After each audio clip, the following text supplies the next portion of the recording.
Quality Control and Improvement, Module 5, Lecture 3, Control Chart Decisions. So the main objective for Lecture 3 are to understand the advantages and disadvantages of attributes versus variables control charts. Almost any process will benefit from applying statistical process control, including the use of control charts. In the next slides, we will present some general guidelines helpful in implementing control charts. We'll determine which processes are characteristics of control. We'll list some advantages and disadvantages of the different types of control charts. And we'll take actions to improve processes as a result of control chart analysis. Among the most powerful techniques for producing good quality are those of statistical process control and process improvement. A well-designed process will produce good products of the desired amount, on time, and at the lowest cost. Good process control can also contribute to identifying any areas of product design and process that need improvement. Control charts should be applied to any product characteristic or manufacturing operation believed to be important to management.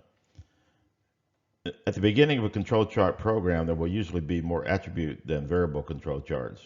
However, as we learn more about the process, the attribute charts will typically be replaced with variable control charts to refine the process or product.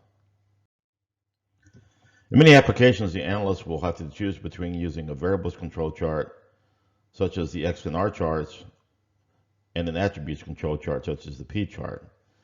In some cases, the choice will be clear-cut. For example, if the quality characteristic is the color of an item, such as might be the case in carpet or cloth production, then an attributes control chart would often be preferred over an attempt to quantify the quality characteristic color. In other cases, the choice will not be obvious, and the analyst must make or take several factors into account in choosing between attributes and variables control charts. Often the case comes down to cost and how ease of implementation. There are several advantages of attributes control charts. Several quality characteristics can be considered jointly, and the unit classified as non-conforming if it fails to meet the specification on any one of the characteristic.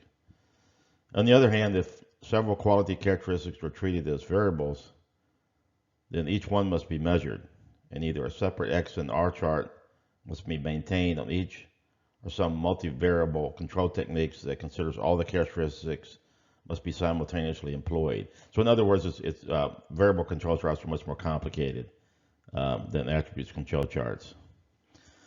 Furthermore, expense and time-consuming measurements may sometimes be avoided by attributes inspection. Variable control charts do have some obvious advantages over attributes control charts, however. They provide much more useful information about the process performance. The most important advantage of the X bar R and R control charts is they often provide an indication of impending trouble and allow operating personnel to take corrective action before any defective products are actually produced. This isn't the case with attributes control charts. Thus, X bar and R charts are leading indicators of trouble, whereas P charts or C and U charts will not react unless the process has already changed, so that more non-conforming units are being produced. Since we cannot perform quality control techniques on every aspect of a process all the time, another important decision is what to monitor. Some areas are less critical than others. Some points that are typically considered most important are the following. Inbound materials. These are typically materials coming into the process that are used as raw materials. This would be a good chance to check those out and make sure that these products are up to standards.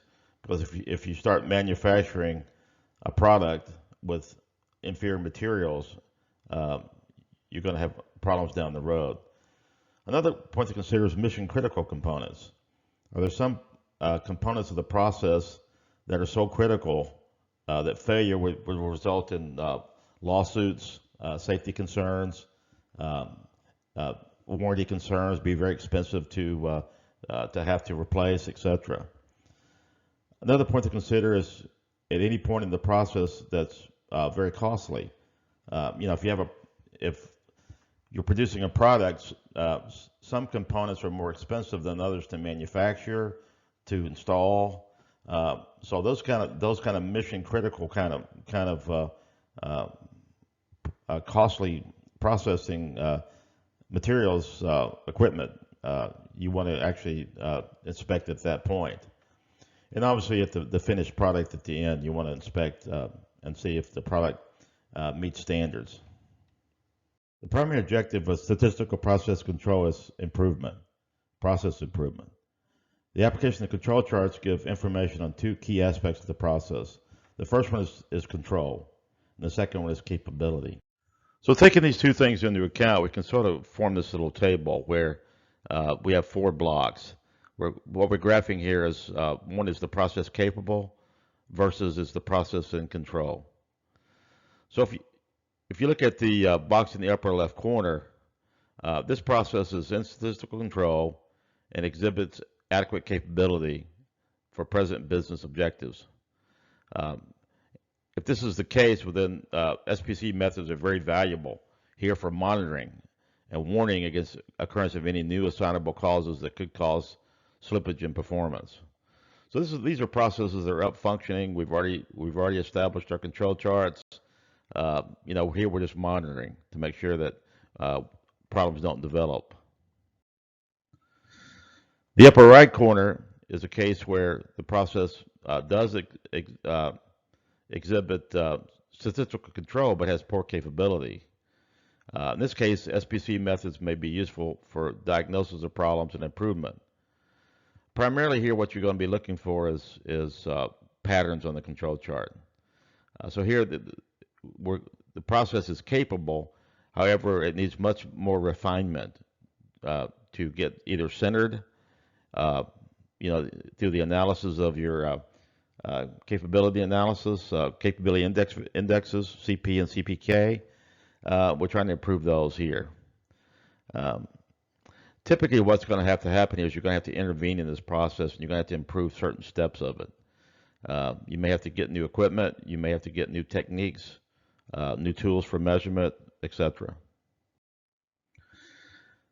The lower right-hand corner presents the worst case kind of scenario where the process is out of control and not capable. Here you're going to have to, this is where you need to start. This is probably, you're starting to develop your control charts. And so when you get these things up functioning here, in this kind of scenario here, you're likely to see rapid improvement because the process is just totally out of control and it's not capable at all.